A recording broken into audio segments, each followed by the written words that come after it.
Change your heart, change your life, change the planet. Hey, how did you get in here? This is my private space. I have a new bedtime ritual that I thought I might share with you.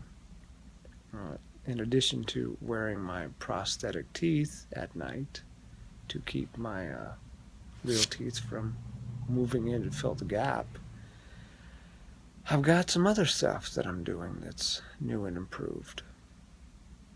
It's about 11 o'clock at night. Normally, I would go to bed at 1 or 2 in the morning, and I would work straight through on the computer. I'd be doing research or writing or transcribing or working on videos.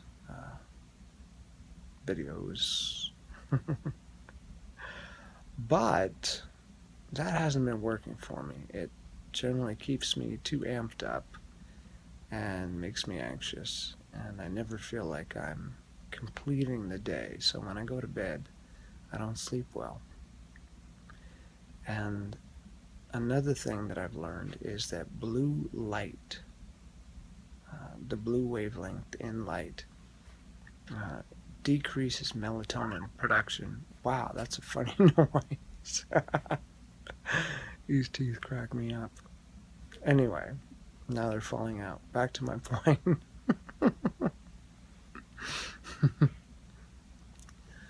Blue light. That doesn't mean a blue light bulb, but the blue wavelength of light, which you will find in sunlight and you will find in daylight light bulbs, the CFL bulbs, or the full spectrum bulbs, or in your iPhone, your iPad, or your computer screen. They are a full spectrum light, and the blue light stops melatonin production, or at least decreases it significantly. And melatonin production is necessary for proper sleep. So it's a really bad idea to be looking at a screen at night. So what I'm doing now instead, I'm trying to get away from my screens at a reasonable hour, and instead of doing research on the computer, I'm actually reading, believe it or not. I'm like reading text from something I can touch. How crazy is that? So this is a magazine I picked up at the airport when I was out in California. It's all about mindfulness and a lot of good stuff in there. And so I'm going to kick back, relax in bed with a yellow light bulb, which I need to decrease the wattage on. It's a little too powerful. But it's a warm yellowy light. So daylight bulbs, bad idea. Full spectrum bulbs, bad idea. Screens, bad idea. So turn off your computer, your technology early, and hang out in bed with some dim light. Candlelight's even better. And read something. All right? That's what I'm about to do. I'm going to read about high anxiety, because that's a topic that makes you sleep well. There goes the teeth again. I don't know how I don't swallow them in my sleep. That would suck, but it hasn't happened yet. Anyway, I'm off. I'll see you tomorrow. Love you. Bye. Good morning, everybody. I had some moderate success with the changing of my nighttime rituals, and I'm somewhat rested again, which is good. We're on the right track. But I also realized the other day that my morning rituals need some tweaking too. One of the habits that I have is to get up and check my email right away. And I've been finding that I can start the day feeling okay, but the moment I check my email, I get anxious. And then I feel the whole weight of the day hanging over me, and that makes for a really challenging day. So I decided today to start a new morning ritual as well, which is to avoid email for the first few hours after waking up. Avoid anything really to do with the computer. No Facebook, no email, no YouTube, nada. And the first thing that I started doing, which I did this morning, is to listen to an audiobook in bed, which I've never done before, believe it or not. I'm always active or driving when I'm listening to books, but I've never laid in bed. Laid? Lied? Lie in bed? Lay in bed? I don't know. Anyway, I've committed to listening to 30 minutes of an audiobook upon waking. And I've got my little recorder right here to record my thoughts. So I'll start the day off in a relaxed state, gradually come into the world, learn some stuff that's interesting and exciting, that gives me visions of possibility, and starts the wheels turning in my head in a good direction. Then, the next thing I'm going to do is get bundled up in nice, yummy, cozy clothes, go outside, pick my kale, make a smoothie, and still not deal with email, Facebook, or YouTube for the first couple hours. I'll do something else. Maybe I'll organize my room a little bit. Maybe I'll look through some printed materials that I'm using to work on my book, because I don't like to read text on the screen. I would rather read it on a piece of paper and highlight and take notes. So maybe I'll do that, but no computer time. All right? And I'll keep you posted on how that goes. And also let me know about your nightly or morning rituals as well. One more thing I want to add. It's really important to get light in the eyes in the morning. And I talked about blue light last night, like you want to avoid blue light at night. Well, in the morning, you want the blue light. So go outside. Even if it's a cloudy day, it's still going to be more light outside than there is going to be with a light bulb inside. Your eyes adjust, so even though it seems like it's the same brightness, perhaps, with lots of indoor lighting, it's much, much, much brighter outdoors.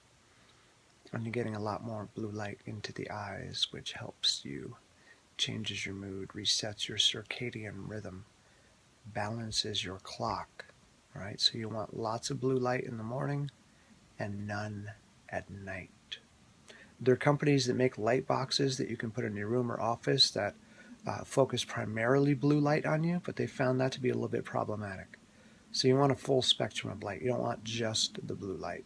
You want all the colors of the electromagnetic or visible spectrum. Okay? So I'm going to listen to a little bit more of my book.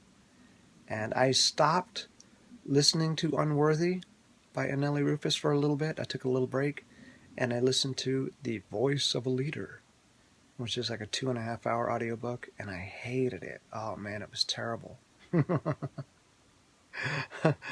It was so sales pitchy and just weak, and the guy was so full of himself and pompous, and yet at the same time telling the listeners how not pompous he is, while he continually lists his accomplishments and name drops and tells stories about how he transformed the life of Arnold Schwarzenegger and many others. But I'm just a humble man. Anyway, I don't recommend The Voice of a Leader. It's good to have one. Okay, there was one takeaway in that book. One takeaway. He talked about asking questions. And he said, if you ask a question and your inflection goes up at the end of the question, it shows uncertainty and it shows a subordinate position. But if you ask a question and you have a downbeat, you come down at the end of the question, it shows authority and confidence and certainty. Is that clear? See, I went up there. Is that clear? Like, I'm not really certain, is it? I'm asking for your approval. But if I say, is that clear? I'm telling you, I'm certain, I'm confident, I'm taking my time, and I want you to know, or I need to know, if you got what I said. This is important. Is that clear? I don't know. Is it clear? I'm not sure. My teeth falling out again. Timmy's teeth are falling out, falling out, falling out. Timmy's teeth are falling out, my fair lady. Whatever. All right, a little more book, a little organization, a little cozying up, a little smoothie, and then I'm going back to the gym. Yo, you ready? We're going to hit the gym, get a membership. $35 for 6 months at the Bennington Recreation Center. The only thing I use in there is the leg press, but it's worth it. $35 for a leg press machine for 6 months. Time to become a stair climbing beast. All right. Peace and crackers. Look at that hot stuff. Getting warm by the stove? Daddy's got to feed the stove. Isn't that gorgeous? So I'm finally deciding to take care of my Achilles tendon and now my shoulder injury. So I just had a doctor's visit and they've scheduled some x-rays at an orthopedist. So I'm gonna be going there in the next couple days and seeing what the issue is and how I can best deal with it, because the injury has migrated out of the tendon into the bone and I don't want to mess around and I want to get running again. So that's what's up there. Hopefully get it fixed and get me back in gear.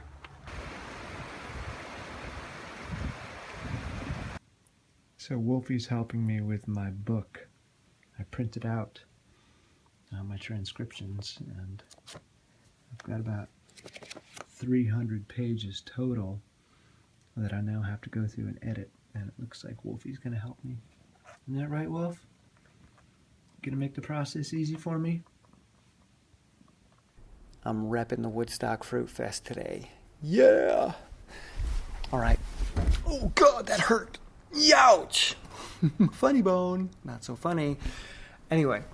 Ow, that hurts. The two videos that I posted recently about procrastination and about dealing with a non-vegan partner have been stirring up a lot of stuff. So I want to address that quickly here in today's vlog. The procrastination piece. I talked about making yourself comfortable before engaging in an activity. Well, something that I left out of that was before engaging in an activity. It's not as if you make yourself comfortable and eventually I'll get around to it when I finally feel comfortable. No. You give yourself a deadline. Not a deadline, a lifeline. Give yourself a lifeline. Say, in 15 minutes, I'm going to engage in that activity, but I'm going to make myself as comfortable as possible before I do so. Okay? So it's not about avoiding the activity. No, I'm going to do the activity, but right now I'm freaking out and I'm uncomfortable. So let's get comfortable and do the activity in an allotted time, so that when you get to the point of doing the activity, you're actually feeling better and better and better, and boom, you do it. Okay, so it's important to commit to doing the activity at a certain time. That's number one. The non-vegan partner video. Come on, peeps. A lot of you just want to cut and run. Getting private emails and people sharing around, and there seems to be a lot of people that just really don't want to help another change or hold the space for that person, even if you've had this wonderful relationship, and now you've had a transformation and that's it. They're not attractive anymore. When we were babies, our parents cleaned our diapers, our parents had so many sleepless nights, our parents went through hell, and did we give them anything in return other than gangy? Not really. They loved us and we could do very little for them. And what happens when those parents get old? They're in their 70s, 80s, 90s. Do we take care of them? Do we change their diapers, or do we throw them in a nursing home? They took care of us, and suddenly, well, I'm busy. I'm sorry. I don't have time to change your diapers. I don't care how many of mine you changed. So that may be really confrontational to a lot of you, but that's how I feel. Like we have to stick together. We have to be a community. And as long as somebody isn't really being hurtful or abusive to you, maybe you owe them something. Maybe they've been there for you in times that allowed you to get to where you are now. Maybe they supported you in such a way so that you could make the changes that you did. Now that you've made those changes, well, I don't want to be with them anymore. I want a hot vegan guy. I want a hot vegan girl. I want somebody that I have something in common with. I don't know. That's how I feel. I'm sure you're going to shoot me to pieces in the comments, but I don't believe in cutting and running. I believe in being present and taking care of things the best you can here and being supportive of each other, building community, and not avoiding the things that bother you, but dealing with them. All right? Let me have it. See ya.